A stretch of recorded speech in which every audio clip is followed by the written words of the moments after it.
Hello. We are on. Hello, Galatians chapter 6. Galatians chapter 6, the end of Galatians. I didn't know it was as short of a book as it is. So let's get into it. Brothers and sisters, if someone is caught in sin, you who live by the Spirit should restore that person gently. But watch yourselves, or you may also be tempted. What do you think restoration meant to them? Restore that person gently. Bring them back into the fold. Okay. Bring them back to the full walking in the faith. Not necessarily not sinning, like caught in sin. Yeah, I think they want to restore them to purity and holiness, which was required to be part of the bride. Okay. And so I think it's still required today, but it comes by faith. It doesn't come by anything else. Yeah. But if they were sleeping with a temple prostitute or something, they would have to get that right. Okay. And it says, but watch yourselves, or you also may be tempted. That's such a fascinating line to me. Yeah. Because, we are so frail in our humanity that when we go out to embark to save somebody in their sin, you're going to go stop somebody from drinking, you might have one while you're at the bar and get drunk yourself. Yeah. So that's what I think he's saying there. I could be wrong, but... No, it seems like that. And it makes me wonder about today, a couple things. Like you said, it seems like this is probably something people quote a lot. Yeah. Or like in their mind think should be going on a lot today. And also it's different. It's kind of opposed to what you stand on, sort of, which is like, it is possible for you to go and help someone by the Spirit out of their sin and not have that drink. Absolutely. Yeah. And people will think that's not possible. But it seems like for most people, it's probably pretty hard. Yeah. To not fall into the sin. Yeah. And that all has to do, I believe, with spiritual maturity. You know, it's just like a man and a woman in the military who has learned how to fight, how to be in warfare, how to do everything. They have more liberty at what they allow themselves to do than a new warrior, a soldier. Yeah. Because the new soldier is subject to all kinds of temptations and trials and mistakes. But it seems like when you were maybe less spiritually mature, you were still kind of arguing for that, the liberty to be able to. Yeah, because that goes back to where I learned we are to derive our strength from. And it is not through our flesh. It is through faith. It is through the Spirit. It is through God helping us through to equip us to overcome those temptations. So that's why even while I was immature in the faith, I still adhered to the idea that we don't go to men. We go to God to help us through. Yeah. It kind of like the ministry, it's a question to me, like which thing comes first? Like you had that sensibility innately before even knowing about fulfillment and all, before knowing that this scripture isn't necessarily talking to us, which substantiates the original impression that you had about religion and the Spirit and sin. Like you had those impressions before they were substantiated. Because I was 40 years LDS. And I learned that all their ways, going and confessing, doing this, following this, going to the temple, make covenants, all that, doesn't mean jack. Yeah. I needed something that meant jack. Yeah. And when I found that thing that had the power, I said, I give no power to anything, anywhere, ever again. Yeah. And I literally did that. And then there have been times where you've said that technically you didn't have a biblical knowledge to really back that up at the time, did you? What do you think of that? I think that shows that the biblical knowledge is great because it refines the fine points. But if the Spirit of God is with you, you don't need it. Yeah, that makes sense. Like, you've been stable in your spirit since then. Yeah. Your flesh maybe not as stable. Right. And you would fall and like be tempted and stuff. But as you grew stronger in your knowledge, your flesh was helped. Right. But the spirit isn't affected as much. Like, you had that spirit at the start, wouldn't you say? Yeah, I've had the Spirit since I was born, and I think everybody does. Yeah. And I just kept trying to make it work the way people were telling me to make it work, and I didn't realize it's all Him. And that's our message now. So do you think the knowledge of the word, maybe I'm trying to really understand spirit and flesh, like, do they have any connection to one another? Well, I mean, I don't think we could understand, one without the other in this world. I think we have to have both to kind of get things and understand them completely. But that's a tough question. Okay. Okay, so he keeps going, carry each other's burdens, and in this way you will fulfill the law of Christ. And the law of Christ is love. Mm-hmm. And faith? It's both, really. The perfect royal law is love. But it's always couched by faith. So, but his law is love. But John makes it plain that it's believe on him and love as he told us to, that those are the two commandments which he gave. Is that always called the law of Christ? No. James calls it the royal law of liberty. I think he calls it that. Yeah, love. Love is the law of liberty in the Bible? I think, if I'm reciting James right.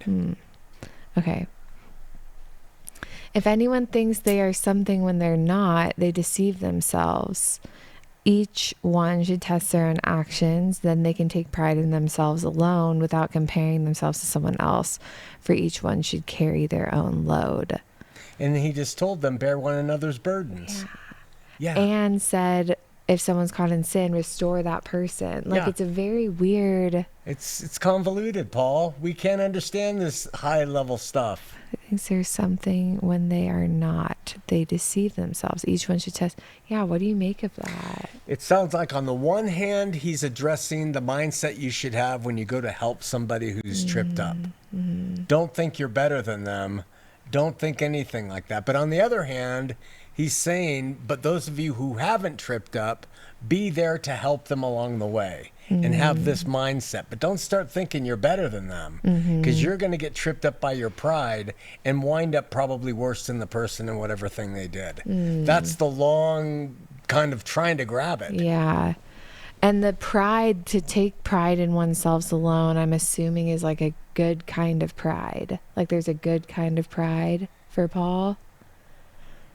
Then they can take pride in themselves alone without comparing themselves to someone else. Yeah. For each one should carry their own load. Yeah, he's talking about having that knowledge that you did it. You don't have to tell anybody else. It's between you and God. You give God the glory, and you just walk humbly. Yeah. And you do it yourself. You don't need, There is a sort, like, pride is a weird word to use, but there is something that's, like, very self-assured about faith. Yeah. That's like, I'm. It almost can be an arrogance. Yeah, it's like a really strange thing that people really misread a lot, especially with you. They think they have it backward. Yeah. Like, they consider outward things to be proud, and they do that without knowing the heart and the overall context of how a person is in every sense. Yeah. Do they always give God the credit? Do they always deny being lifted up? Do they always resort to him and his spirit? Yeah. And people don't, in a show or something like that, or something that I'm doing to entertain, or I'm angry or something, they can't read that. Yeah. But even just without the show, they don't like that people mistake accountability to other people as humility. They do. Which is like, it's the opposite. You're not being humble to God by putting other people before That's him. right. And so you being like, God only, I don't care about any of you. I care about God. Yeah. Is like so backward to them. Yeah. Very They weird. say you're being proud. They always do that. And I say, how is it pride to put my faith and trust in God? Yeah. Because God hasn't set it up that way. He had apostles and he had this and that. That's what they use. Yeah. But they're not using it contextually. Yeah. It does not make sense. Like it's so personal. Yeah. Okay. Okay. So nevertheless, the one who receives instruction in the word should share all good things with their instructor. And I wanted to know there really quick what, like the word, the one who receives instruction in the word would be the word of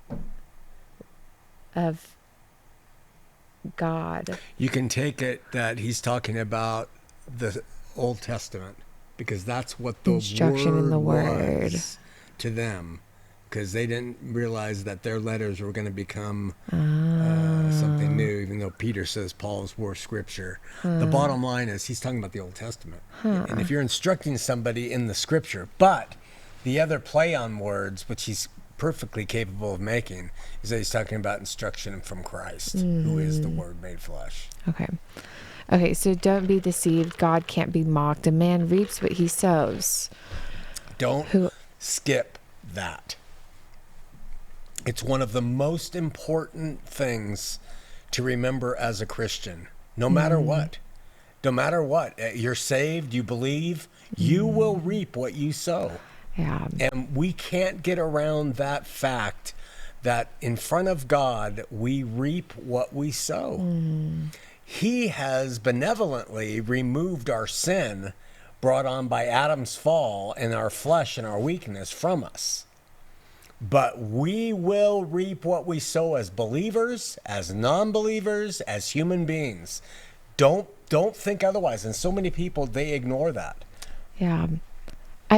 It is so overwhelming that when reading all of this, how individual it is. Oh, yeah. Like,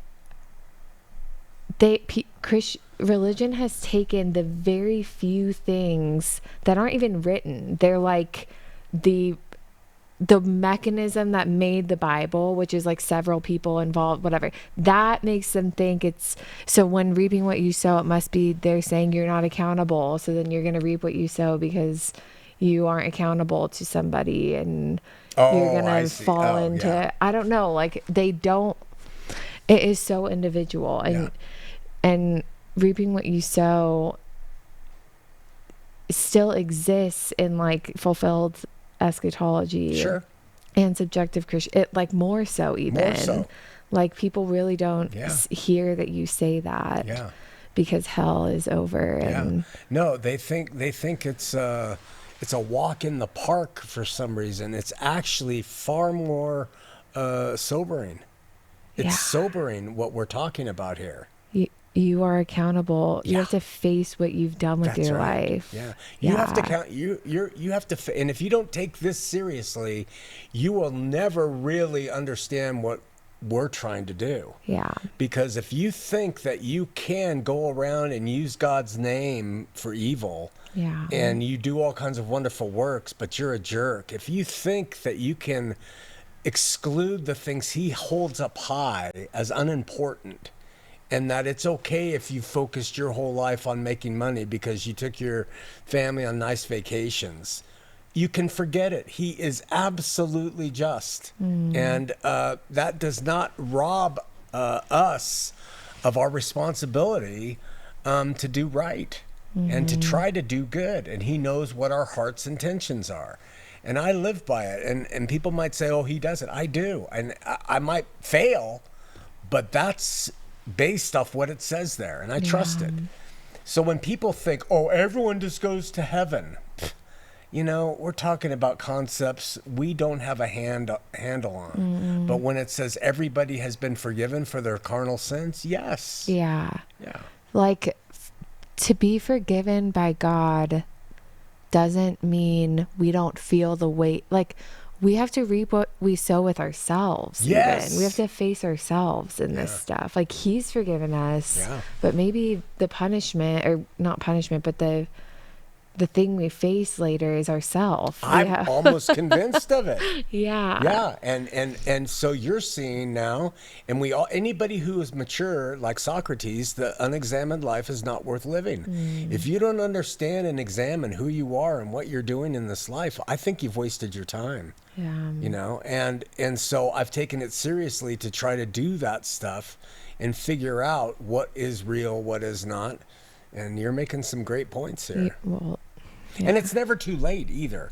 You could take a 90-year-old man who's lived his life in sin and he hasn't cared, and he learns about what really is going on, and he lives for one day with a heart of trying. That's all that really matters. Yeah, that is why it all makes sense. Yeah. Like, Jesus came, he forgives, God forgives, but that does not mean that we don't feel the weight of ourselves. And all it could take is one day of someone feeling immense pain from or whatever it is, seeing life for what it is.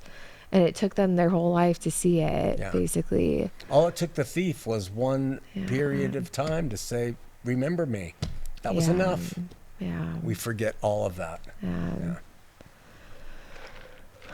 It makes so much sense. It's really hard to stomach the way people see it. It's hard. More and more.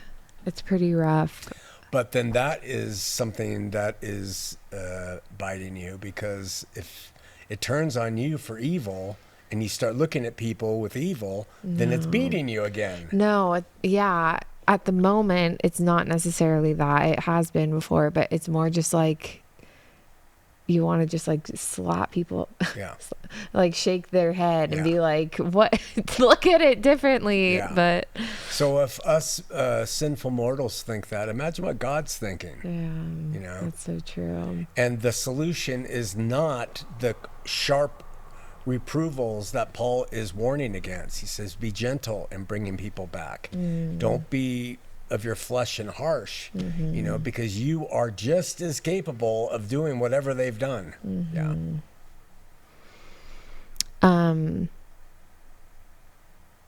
It's a man reaps what he sows. Whoever sows to please their flesh, from the flesh will reap destruction.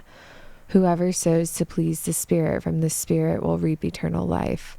Let us not become weary in doing good, for at the proper time we will reap a harvest if we do not give up.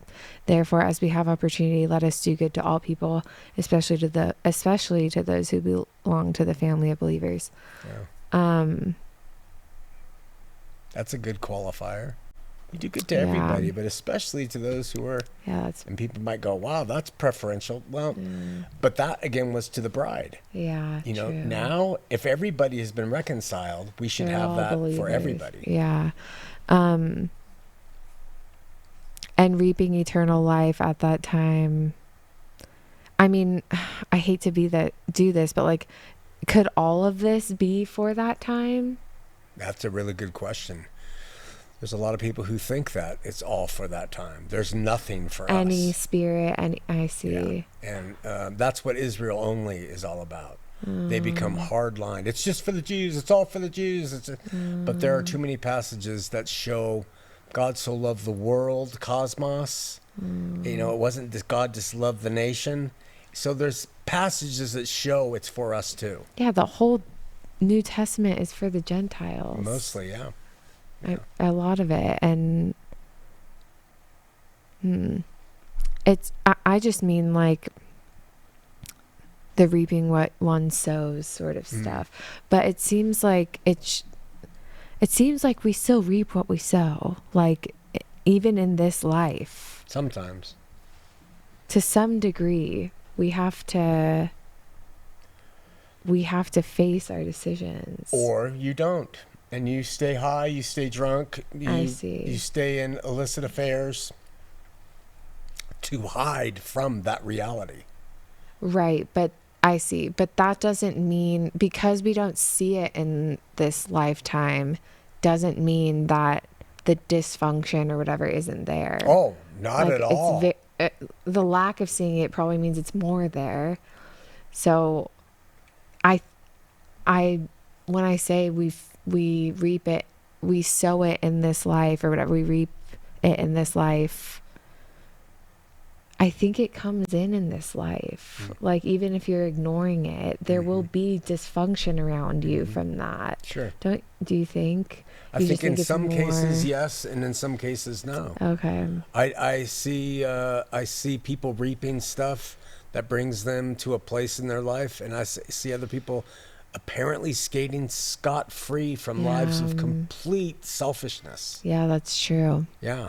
I mean, but what I would say, and this might be prejudicial, is that God, for his children, he will let you reap what you're doing here and quickly. Yeah. Yeah.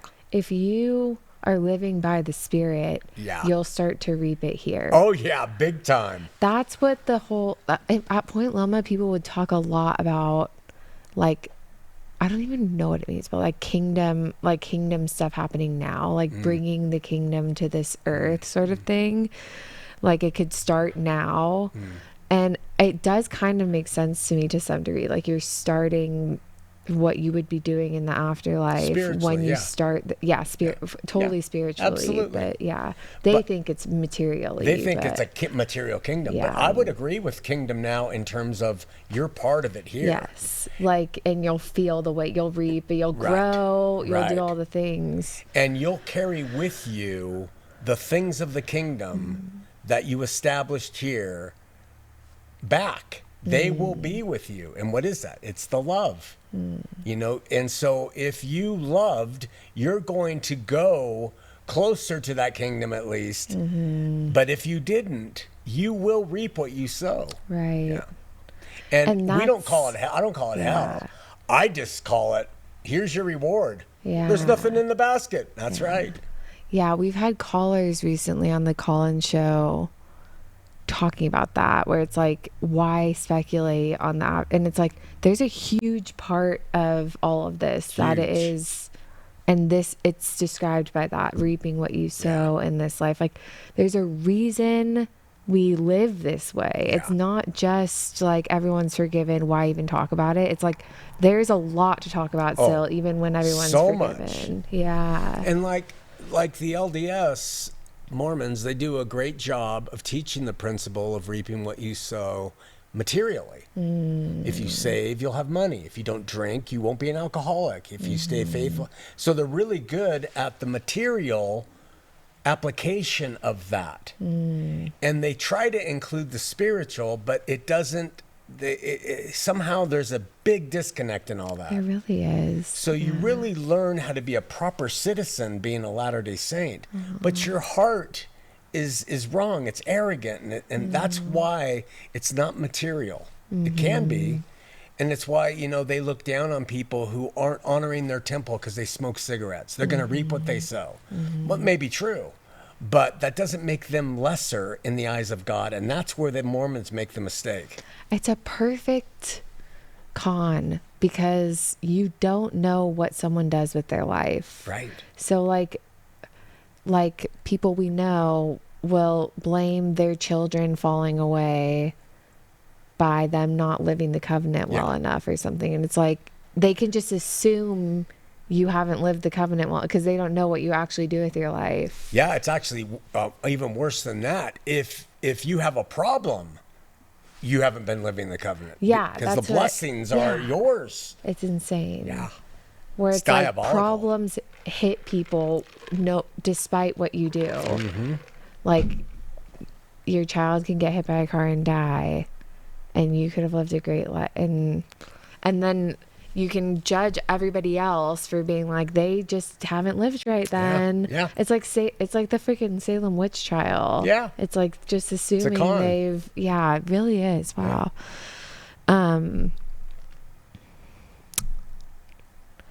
let's end this episode and finish the chapter in the next one, and then finish talking about the ministry and stuff. Sounds good. All right. Thanks, everybody. Thanks, guys.